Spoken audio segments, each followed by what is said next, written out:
काही लोकांना औरंगजेबाला हिरो करायचं असतं, ही गोष्ट हिंदुस्थान आणि महाराष्ट्र सहन करू शकत नाही, अशी प्रतिक्रिया भाजप नेते किरीट सोमय्या यांनी दिली आहे. तर नागपूरमध्ये 2 गटामध्ये राडा झालेला आहे. सध्या औरंगजेबाच्या कबरीचा मुद्दा महाराष्ट्रामध्ये पेटलेला आहे. सरकारमधल्या काही मंत्र्यांच्या ज्या चेतावणीखोर वक्तव्यामुळे असे प्रकरण होत आहे असं विरोधक म्हणत आहेत. या दोन्ही गोष्टीमध्ये थोडं तथ्य आहे. काही लोकांना औरंगजेबला हिरो बनवायचं आहे, तर ते हिंदुस्थान आणि महाराष्ट्र तर सहनच करू शकत नाही. मान्य तर सोडून द्या, परंतु त्या विषयावर सरकारचा मंत्री महोदय असो की सरकारी यंत्रणा व्यवस्था असो, तर त्यांनी पण थोडं संतुलन ठेवावं लागते. कारण की आता जे आहे इतिहास की औरंगजेब एक नंबरचा क्रूर राजा सैनचा होता. तर त्याची जी कबर आहे ती एक वास्तू आहे. म्हणून आमची इच्छा आहे की औरंगजेबचा बद्दल कोणी कौतुक करणार आम्ही सहन करू शकणार नाही, पण सरकारचे स्वतःचे बंधन असल्यामुळे त्यांना ते वास्तूचं रक्षण करावं लागतंय.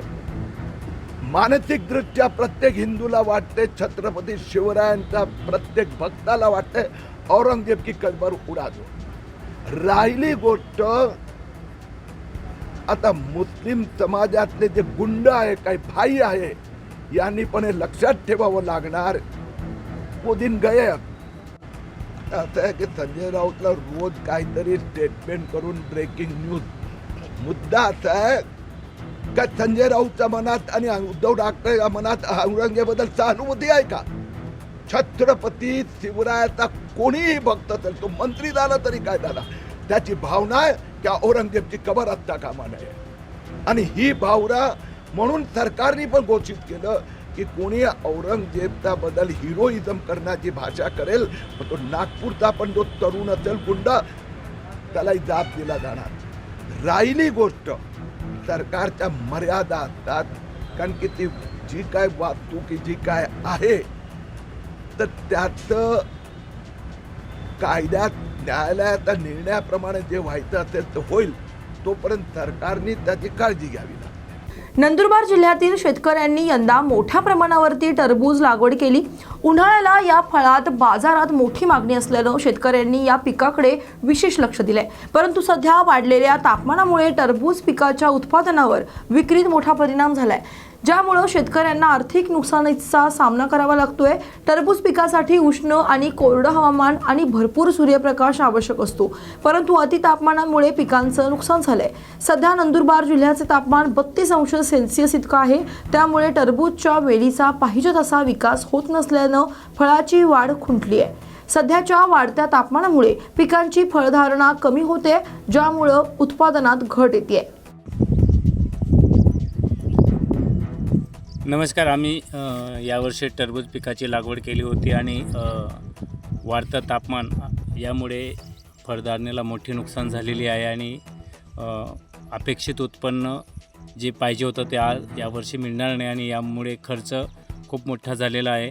याकरिता फवारणीसुद्धा जास्त लागत आहे आणि म्हणून यावर्षी उष्ण तापमानामुळे पाणी कमी झाल्याने फळधारणा कमी होते. म्हणून उत्पन्न खर्च वजा जाता नफा तेवढा राहणार नाही. याकरिता शासनाने आम्हाला यासाठी भरीव अनुदान उपलब्ध व्हावं यासाठी आम्ही विशेष मागणी करीत आहोत. तरी आम्हास ते उपलब्ध करून देण्यासाठी शासनाने मदत करावी. नमस्कार. वर्ध्यात विदर्भ माध्यमिक शिक्षक संघाच्या वतीनं आंदोलन करण्यात आले. शिक्षक आणि शिक्षकेतर कर्मचाऱ्यांच्या प्रलंबित मागण्यांच्या पूर्ततेसाठी हे धरणं आंदोलन करण्यात येत आहे. तर जुन्या पेन्शनच्या मागणीसह संच मान्यतेचा 15 मार्च 2024चा अन्यायकारक शासन रद्द करण्याची मागणी यांसह 34 मागण्यांसाठी हे धरणे आंदोलन करण्यात आलं. लवकरात लवकर मागण्यांची पूर्तता करावी अशी मागणी आंदोलनकर्त्यांनी यावेळी केली आहे. आम्ही आज या ठिकाणी विदर्भ माध्यमिक शिक्षक संघाने एक शासनाला आमचे जे आमदार आहे आदरणीय अडभाले सर यांनी आणि आमचे विदर्भ माध्यमिक शिक्षक संघाचे अध्यक्ष आदरणीय अरविंदजी देशमुख यांनी शासनाला एक नोटीस दिली आणि आज संपूर्ण विदर्भामध्ये धरणे आंदोलन ठेवलेलं आहे. नागपूर आणि अमरावतीला डेप्युटी डायरेक्टर कार्यालयासमोर आणि इतर ठिकाणी शिक्षणाधिकारी यांच्या कार्यालयासमोर हे धरणे आंदोलन आहे. आजच्या मागण्यामध्ये जवळपास 34 मागण्यांचा समावेश आहे.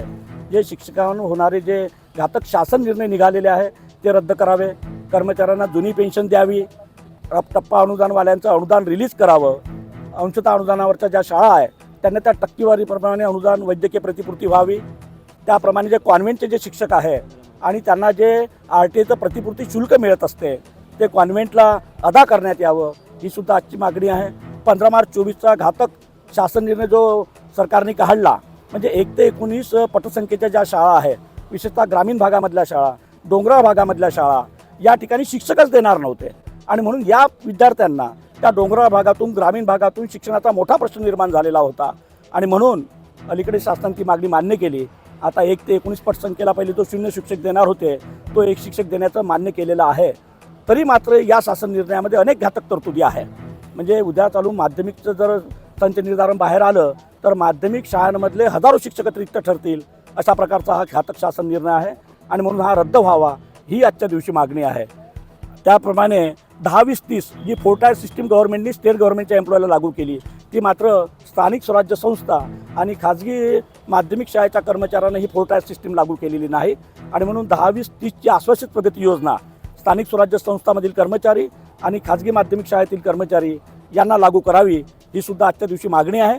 आज आम्ही या ठिकाणी सतरंजीवर बसून सगळे विमाशीचे कार्यकर्ते आणि शिक्षक वर्ग लढतो आहोत आणि विदर्भ माध्यमिक शिक्षक संघाचे जे आमचे आमदार आहे आदरणीय सुधाकरजी अडबाले सर, हे विधान परिषदेमध्ये या संपूर्ण मागण्या मान्य करून घेण्यासाठी शासन दरबारी पूर्ण आपली ताकद लावत आहे आणि म्हणून शासनाला आज या धरणे आंदोलनाच्या निमित्ताने एकदा पुन्हा विनंती करतो की त्यांनी या 34 महत्त्वाच्या मागण्या विदर्भ माध्यमिक शिक्षक संघानं, खाजगी प्राथमिक शिक्षक संघानं, जुनी पेन्शन हक्क संघटनेनं आणि इतर समविचारी संघटनांनी शासनापर्यंत पाठवलेल्या आहे.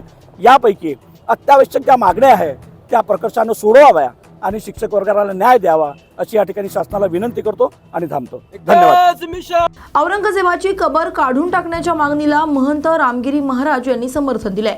औरंगजेब हा क्रूर प्रशासक होता. औरंगजेबाने मंदिरे पाडून मशिदी बांधल्या, यासोबतच त्याने कुंभमेळ्यावर देखील हल्ला केला असल्याचं त्यांनी म्हटलंय. मला सध्या औरंगजेबाची कबर काढण्याची मागणी सुरू आहे, याबद्दल आपण काय? औरंगजेब हा एक आक्रांत होता. औरंगजेब एकतर भारतीय वंशाचा नव्हता आणि एवढे अत्याचार त्यांनी केले तर अशा व्यक्तीची कबर ठेवून काय करणार आहेत? जो स्वतःच्या बापाचा झाला नाही, स्वतःच्या भावाचा झाला नाही, स्वतःच्या बापाला ज्यांनी कैद केलं, स्वतःच्या भावाचं ज्यांनी शिरकलम केलं आणि संपूर्ण देशामध्ये ज्यांनी आतंक माजवला, त्यांनी कुंभमेळ्यावर सुद्धा हल्ला केला होता. तर अनेक प्रकारची मंदिरं त्यांनी पाडली. भगवान कृष्णाचं सुद्धा मंदिर जन्मस्थान त्यांनी ताब्यात घेतलं, काशीचं मंदिर पाडलं आणि असे चांगले मोठे मोठे मंदिरं पाळून त्यांनी मशिदी बांधण्याचं काम केलं. मस्जिदी बांधण्याला विरोध नाही, पण मंदिर पाळून मशिदी बांधणं हे किती अयोग्य आहेत. दुसरी महत्त्वाची गोष्ट, आमच्या संभाजी महाराजांना आणि धर्म परिवर्तनाकरता त्यांनी किती प्रयत्न केले, धर्म परिवर्तन लोकांचं करून घेतलं, संभाजी महाराजांचे हालहाल करून मारले. अशा प्रकारची जी व्यक्ती आहेत, अशी व्यक्ती ही आदर्श तर असू शकत नाही, पण अशा व्यक्तीची कबर असणं हे सुद्धा दुर्दैव आहेत. हे तर याच्या पूर्वीच व्हायला पाहिजे होतं. पण आता जे या ठिकाणी संघर्ष सुरू झालेला आहेत, आंदोलन करीत आहेत, त्या आंदोलनाला आमचं समर्थन आहेत आणि आमचंही मत आहे की औरंगजेबाची कबर तिथून निघली पाहिजे. त्याच विषयावरून नागपुरात दंगल झाल्याची माहिती. जे दंगल करणारे लोक आहेत ते हे सुद्धा त्याच विचाराचे आहेत.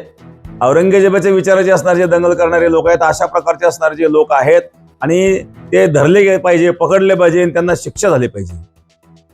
दंगल पूर्वनियोजित आहे असं बोललं जात आहे. पूर्वनियोजित असल्याशिवाय घडू शकत नाही ना, कारण शहरामध्ये दगड कुठून यायचे? दगडफेक जर त्या ठिकाणी झाली, ज्या अर्थी दगडफेक झाली त्या अर्थी त्या ठिकाणी दगड अगोदर गोळा केले गेले आणि गोळा केले गेले म्हटल्यानंतर त्या ठिकाणी पूर्वनियोजित असलंच पाहिजे, हे सिद्ध होतं. मला सध्या अराजकता जास्त पसरते. अराजकता पसरण्याचं कारण काय असावं? हे अराजकता पसरण्याचं कारण ही असणारी जी मानसिकता आहेत, सर्वच लोक त्यामध्ये दोषी असं मला म्हणायचं नाही, परंतु मुस्लिम धर्मामध्ये असे खूप काही मौलाना आहेत की ते भडकवण्याचं काम करतात. लहानपणापासून त्या मुलांना तशा प्रकारचं शिक्षण दिलं जातं आणि भडकवलं जातं. वास्तविक हा हिंदू धर्माचा हा देश आहे. या देशामध्ये हिंदू आहेत आणि म्हणून तुम्ही सुरक्षित आहात. एखाद्या गावामध्ये समजा 1000 लोकसंख्येचं गाव आहे, त्या गावात जर 10 मुसलमान असतील तर ते सुरक्षित असतात. 1000 मुसलमानांमध्ये जर 10 हिंदू असतील तर ते सुरक्षित नाही आहेत. हे आपण समजून घेतलं पाहिजे. या लोकांची असणारी मानसिकता समजून घेतली पाहिजे. मग अशा प्रकारे असणारे जे मानसिकताचे जे लोक आहेत त्या लोकांवर या ठिकाणी दंडात्मक कारवाई झाली पाहिजे. सरकारची ही जबाबदारी आहे. अशाच बातम्यांसाठी पहा न्यूज मराठी 24/7. नवा भारत, नवा विचार.